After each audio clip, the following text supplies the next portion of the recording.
Hello everyone, welcome to dynamic study. तो आज हम डिस्कस करने वाले हैं हायर एजुकेशन सिस्टम का एक और टॉपिक, और ये आपका लेसन 4 है। लेसन 4 में पार्ट 3.1 हम डिस्कस कर रहे हैं।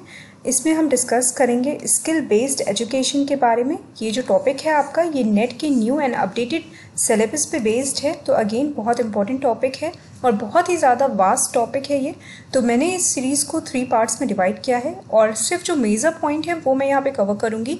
डिटेल में जो इसका नोट्स है वो ऑलरेडी अवेलेबल है हमारे जो डिजिटल स्टोर है, वहाँ से आप इसको परचेज़ कर सकते हैं। लिंक आपको डिस्क्रिप्शन में मिल जाएगी।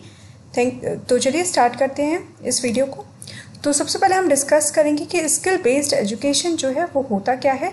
Skills based learning provide classroom environment where interdependence, thinking skill, collaboration and active learning are developed at the same time as knowledge is acquired। तो स्किल बेस्ड एजुकेशन वो एजुकेशन सिस्टम होता है जहाँ पे आप स्टूडेंट्स को एजुकेशन प्रोवाइड करते हो और उसके साथ साथ उनके अंदर इंडिपेंडेंस डेवलप करते हो, थिंकिंग स्किल डेवलप करते हो, कोलैबोरेशन और एक्टिव लर्निंग डेवलप करते हो। इट मीन्स कि एजुकेशन के साथ साथ जब हम उनमें स्किल भी इम्पार्ट करते हैं, उस तरीके की नॉलेज को हम स्किल बेस्ड एजुकेशन बोलते हैं।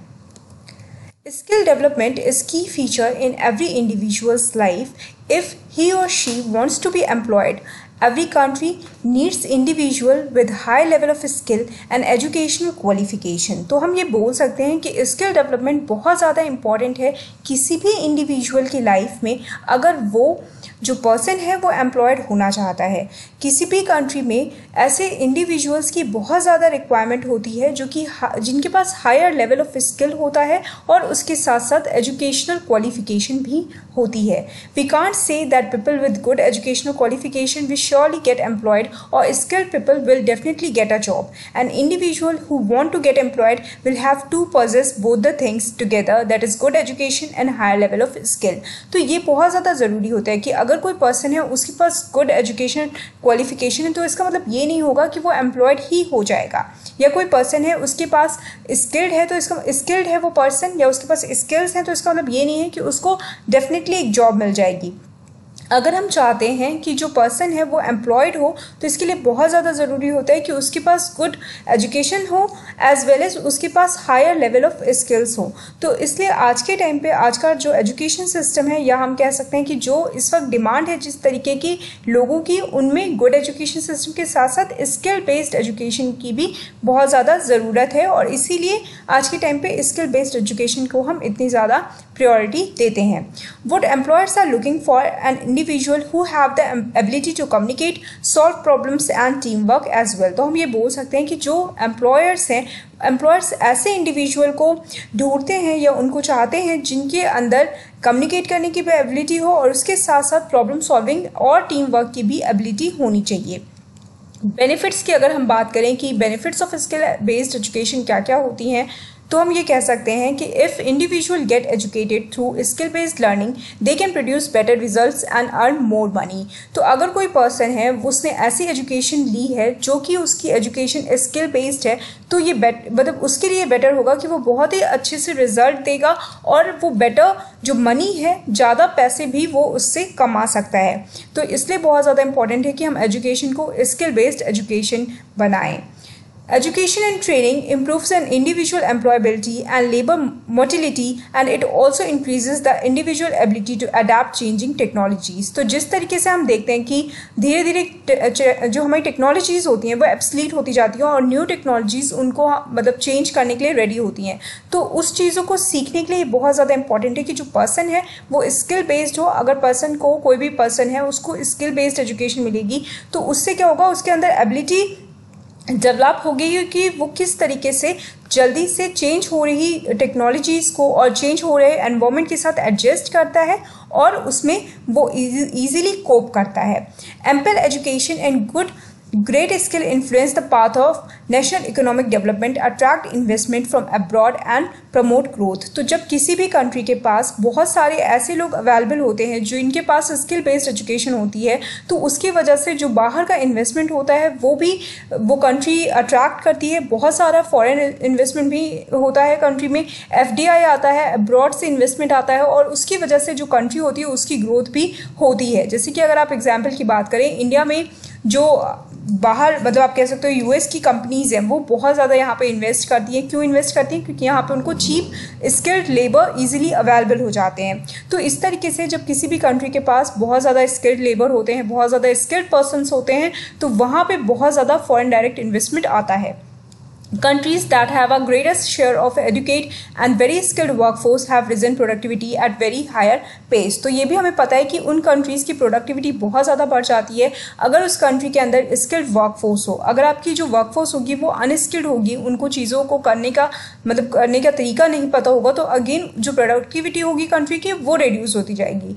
बट उनके कंपैरिजन में अगर आपके पास एक ऐसी वर्कफोर्स हो, ऐसे लोग आपके पास अवेलेबल हों जो कि स्किल बेस्ड हैं, उनको पता है कि चीज़ों को किस तरीके से करना है, दक्ष लोग आपके पास मौजूद हैं, तो ऐसी केस में क्या होगा कि आपकी कंट्री की जो आपका जो प्रोडक्ट एंड सर्विसेज है, जो आपकी कंपनी है, उसकी भी प्रोडक्टिविटी रेज होगी, प्लस आपकी जो कंट्री है उसकी भी प्रोडक्टिविटी रेज होगी।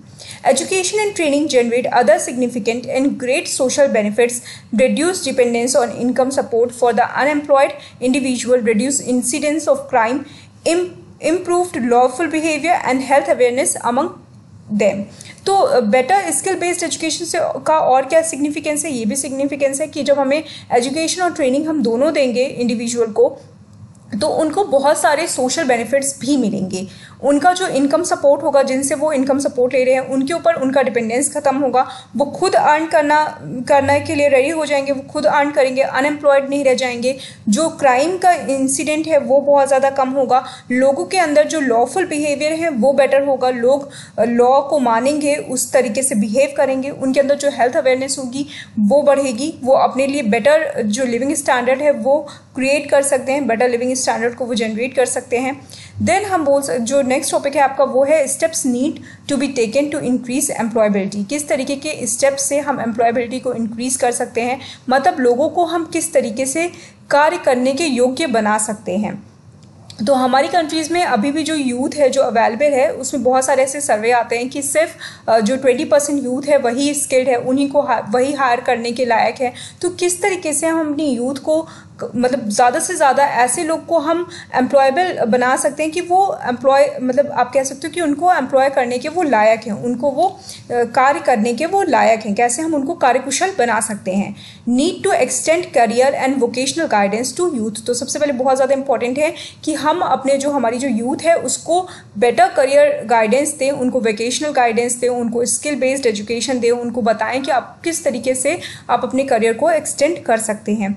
Developing new occupational standard for educational and training awards through improved partnerships between different industries। इसके साथ साथ बहुत सारे ऐसी इंडस्ट्रीज़ हैं, उनके साथ मिलकर हम उनको कॉलेजेस में जो इंस्टीट्यूट्स हैं उसमें हम उनको ट्रेनिंग्स प्रोवाइड कर सकते हैं। हम टाई अप कर सकते हैं, जो इंस्टीट्यूट्स हैं और जो आपके इंडस्ट्रीज़ हैं वो आपस में टाई अप्स कर सकती हैं। इंडस्ट्रीज़ में जाकर हम उनको जो मतलब पार्टनरशिप बेसिस पे हम उनको इंडस्ट्रीज़ में भेज सकते हैं, वहाँ पे वो देख सकते हैं कि किस तरीके से काम किया जाता है, उसके बारे में वो स्किल वहाँ से ले सकते हैं। Introducing national systems of vocational qualification that can assure quality of education and training delivery through competence based training and skill assessment। तो इसके अलावा एक जो national system of vocational qualification है उसको इंट्रोड्यूस करके हम ये भी देख सकते हैं कि किस तरीके का जो एजुकेशन का लेवल है, जो ट्रेनिंग का लेवल है, उसकी क्वालिटी क्या है। तो हमें क्या करना है, हमें एजुकेशन और ट्रेनिंग की क्वालिटी को बेटर करना है। हमें ऐसी ट्रेनिंग देनी है जो कि कॉम्पिटेंसी बेस्ड हो, जिस तरीके के लोग हों उनकी मतलब आप कह सकते हो कि जैसा वो चाहते हैं, जिनको जिस फील्ड में इंटरेस्ट है उसी के फील्ड में उनको ट्रेनिंग दी जाए, उसी तरीके की स्किल उनको दी जाए, और उसके साथ साथ उनका असेसमेंट भी होना चाहिए कि किस लेवल की स्किल उनके पास है, किस तरीके का काम वो कर सकते हैं। Making progress in industry specific training system and professionalisation of vocational education and training management. तो इसके साथ साथ हमें जो इंडस्ट्री की स्पेसिफिक ट्रेनिंग सिस्टम होता है उसमें भी प्रोग्रेस बनानी होगी, हमें प्रोफेशनलाइजेशन करना होगा वोकेशनल एजुकेशन का, और हमें जो ट्रेनिंग है उसकी भी प्रॉपर मैनेजमेंट करनी पड़ेगी। मतलब कि हमारे जो इंस्टीट्यूट्स हैं उसमें हमें बेटर मतलब आप कह सकते हो अपॉर्चुनिटीज़ प्रोवाइड करनी पड़ेगी स्टूडेंट्स के लिए कि स्टूडेंट्स बहुत सारे ऐसे इंस्टीट्यूट्स में जाकर ट्रेनिंग कर सकें, इंडस्ट्रीज़ में जाकर ट्रेनिंग कर सकें और स्किल बेस्ड एजुकेशन वो ले सकें। Expanding provision of entrepreneurial training along with trade training. तो इसके साथ साथ सिर्फ ऐसा नहीं है कि हमें उनको ट्रेड ट्रेनिंग ही देनी है, हमें उनके अंदर एंटरप्रेन्योरियल ट्रेनिंग भी देनी है कि आगे चल के अगर वो कार्यकुशल बन रहे हैं तो वो तो ठीक है, अगर वो कार्यकुशल बन रहे हैं उसके साथ साथ वो अपना खुद भी व्यापार कोई करना चाहते हैं तो उनको हमें व्यापार कुशल भी बनाना है। Supporting training private training institutes and overseeing there quality. तो इसके साथ साथ हमें क्या करना है, जो प्राइवेट ट्रेनिंग इंस्टीट्यूट्स हैं, बहुत सारे ऐसे ट्रेनिंग इंस्टीट्यूट्स होते हैं जो कि कुछ सर्टेन फीस के बेसिस पे वो आपसे एक सर्टेन फी लेते हैं और उसके बाद आपके जो स्टूडेंट्स होते हैं उनको वो ट्रेन करते हैं। तो इस तरीके के जो ट्रेनिंग इंस्टीट्यूट्स हैं उनको सपोर्ट करना है और उनकी क्वालिटीज़ को मेंटेन करना है। जो क्वालिटी की ट्रेनिंग वो प्रोवाइड करें उसको हमें बेटरमेंट देना है, उनकी क्वालिटी को हमें इन्हांस करना है। Partnership between public and private enterprises to improve provision of education and training. और इसके साथ साथ जो पब्लिक सेक्टर है, मतलब जो गवर्नमेंट के इंस्टीट्यूट्स हैं और जो प्राइवेट एंटरप्राइज हैं, इन दोनों के बीच में पार्टनरशिप के थ्रू भी हम बेटर एजुकेशन एंड ट्रेनिंग की अपॉर्चुनिटीज़ हम निकाल सकते हैं, हम डेवलप कर सकते हैं। Development of national education and training policies. तो इसके साथ साथ हमें national education and training policy जो है वो भी डेवलप करनी पड़ेगी, हमें एक कोड ऑफ कंडक्ट बनाना पड़ेगा, एक लॉ बनाना पड़ेगा कि किस तरीके से हमारी कंट्री में एजुकेशन और ट्रेनिंग लोगों को प्रोवाइड की जाएगी। Setting up and composition of local and national bodies with employer and union as well as other stakeholders. तो इसके साथ साथ हमें जितने भी हमारे स्टेक होल्डर्स हैं, मतलब यूनियन हो गया, आपका ट्रेड यूनियन हो गया, एम्प्लॉयर्स हो गया, और जितनी भी लोकल एंड नेशनल बॉडीज़ हैं उनके बीच में एक कंपोजिशन बनाना है और उसके जो रिलेशनशिप है इन पार्टीज़ के बीच में इनको बेटर करना है ताकि हम स्टूडेंट्स को उस लेवल पे डेवलप कर सकें कि आगे चल के वो सारे स्टूडेंट स्किल बेस्ड हो सके और उनको एक बेटर जॉब मिल सके। Provision for on the job training and directly providing work place training facilities. इसके साथ साथ हमें उनको ऑन द जॉब ट्रेनिंग्स भी देनी चाहिए और उसके साथ साथ जो directly providing work place training होती है वो भी हमें फैसिलिटेट हम कर सकते हैं, मतलब उनको ऑन द जॉब ट्रेनिंग भी हम प्रोवाइड कर सकते हैं और वर्क प्लेस ट्रेनिंग भी हम उनको प्रोवाइड कर सकते हैं। तो ये सारे आपके स्टेप्स हैं जो कि गवर्नमेंट ऑफ इंडिया को लेना पड़ेगा या जो आप कह सकते हो जो इंस्टीट्यूट्स हैं उनको लेना पड़ेगा अपने स्टूडेंट्स को बेटर स्किल्ड स्टूडेंट्स में कन्वर्ट करने के लिए। तो आई होप ये टॉपिक आपको क्लियर हो गया होगा। इसके जो रिमेनिंग पार्ट्स हैं वो मैं बहुत जल्दी कवर करने की कोशिश करूंगी। इससे जो रिलेटेड नोट्स हैं वो ऑलरेडी मैंने अपलोड कर दिए हैं डिजिटल स्टोर पे, तो वहाँ से जाकर आप उसको परचेज कर सकते हैं। Thank you so much, keep on watching and keep on learning.